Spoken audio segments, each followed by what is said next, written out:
they're looking for the green one, and I think they found it. Now, this is their display we're looking at right there. This is their sonar. Is there a targeting laser? What are we looking at right now? I think this is actually a thing from the judges. Yeah, that's actually from the judges. And what happens is after they set the bait and release the bait, they want to go get the egg. They pick up the egg. They have to take some depth readings as well as temperature readings. But if that screen comes up green at the time, that means they've got 3 light switches: a red one, a blue one, and a green one. If it comes up green, then they have to go turn on the green light. As soon as they turn on the green light switch, it hooks up, it sets up their target area, and then they go over to the target to tag Nessie. If it shows up blue, then they have to turn on the blue switch, and then their firing station just lights up blue. Jim, I'm a little worried about this right now because, this has been pretty much theoretical. But what if Nessie actually gets, when she gets tagged, what if she gets upset? What if she turns around and strikes the robot? I mean, I don't think we can control this in this environment. I think there was nuclear explosion thing. I mean, really, this is not too safe, I don't think. Well, this team that we have here has got a laser-guided torpedo, so we'll see how that goes. Very accurate, yes. If you do hear a large thermonuclear blast and you see a flash in the sky of Arizona, you'll know they put the wrong charge inside the torpedo. Just FYI. And just tell my wife I love her. I'm sorry that I couldn't come home. Get ready to install hoops. What we're trying to do now is get the egg and bring it to the surface. That's okay. I have a really good life insurance policy. We have like $1 million dead, so my wife, she always asks me, so how long after you're dead until I get the money? Married 12 wonderful years. That's all good.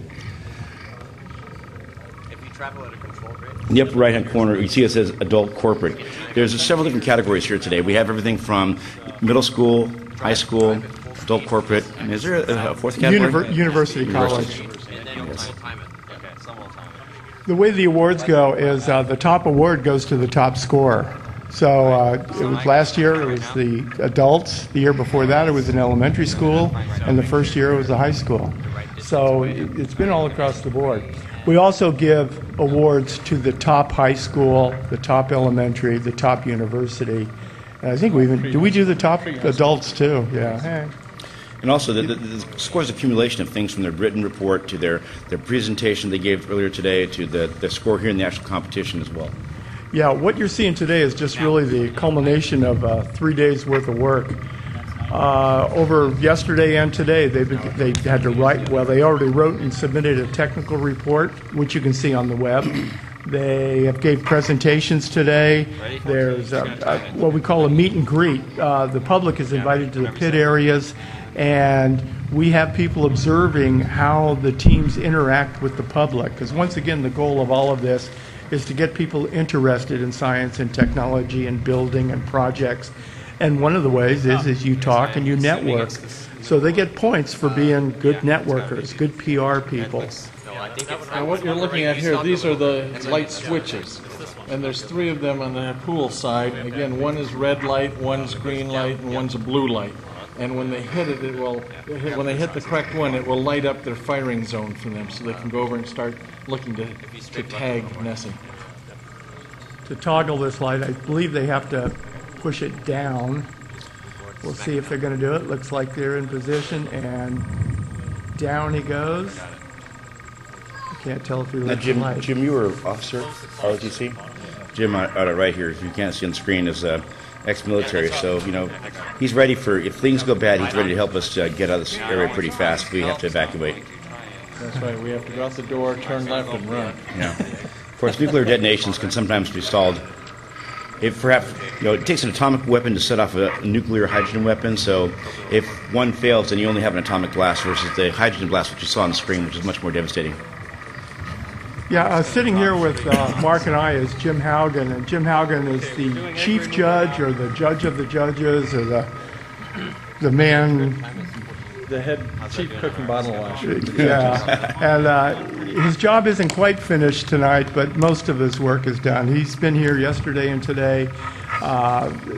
There's been judging, technical judges, inspecting, judging. So he and his fellow judges have been also assigning points and scores to the teams. And this is really the last part of the competition is the underwater stuff. For Jim, he has something else to do after this is over. He's going to be cleaning up for about the next 6 hours, and he'll go home probably around maybe 10 in the morning when you guys are all asleep. He'll still be getting stuff to get in his car. And Yeah, as you're looking in here, this is kind of interesting. When we're swimming in the pool, we don't notice this. But when they have the cameras, especially when they have a short focal length, that's debris in the pool. And I guarantee you it's a clean pool. It is. it's generally dead particles. Since it's been chlorinated, everything there that you see is already dead. So even though you're swallowing small bugs and insects that you take in the water, just don't swallow too much of that because you're not sure where that stuff's been. Move your hands. Okay. Or stick It a looks hand in like the they're water. surfacing. It looks Hands, like they're trying to bring the hand in Nessie water. egg up. Right. No. Yes. That's what it looks like there, and then they go back down. They have to measure the depth of where the egg was, as well as take temperature readings, because they have to nurture the egg. And so that's what's happening at this So time of the at year. this point, Nessie doesn't know that they've stolen her egg, Nessie right? still doesn't know. of They Nessie put is the in bait there. out to try to attract Nessie, and they've taken the egg. And I gonna believe open now? they were surfacing right Grab now. it with bringing 2 the egg hands. up. That's what it So looked like. I guess it's possible if Nessie was to wake up or get distracted, she might see the probe take move, your egg, move, come out and move. chase, and might grab the machine and throw it out of the water and hit the people by the pool. Is that possible? We can Well, only we've seen hope. it on TV where they take that car and throw it. Yeah, that's exactly right. So you would imagine that it could be capable of doing so. We're just hoping nothing quite that dramatic happens today because this is a family crowd and we don't want to see that kind of. Yeah, I was going to strange say, I behavior. think you're describing a soccer match. Oh. Isn't that what happens? Something like that. Yeah, hockey game. 30 seconds.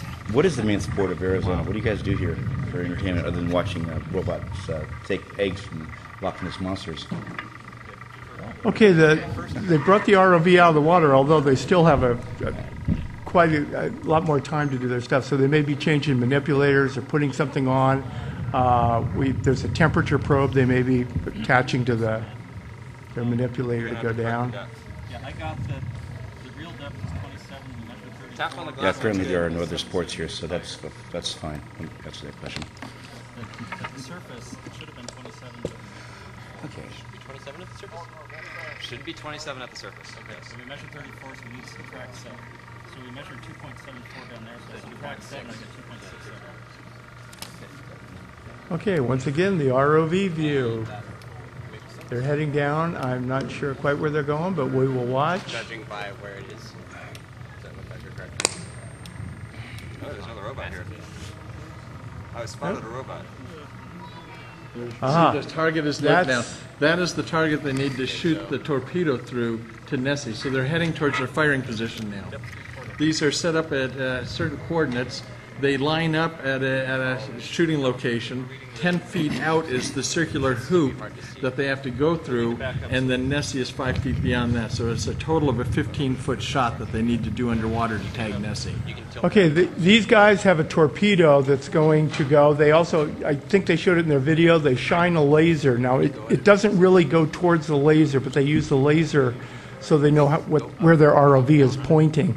So we doing might temperature see the reading right laser now. light go. They're back at the nest. They're back at Nessie's nest right now, where they Yeah. got the egg from. They need to take a depth reading of that nest as well as a temperature reading. Once they get that, and the readings will go up, then it looks like they'll probably from there head on over to the firing zone. Now, to take the temperature, just to make things just a tad harder, we give them the thermometer.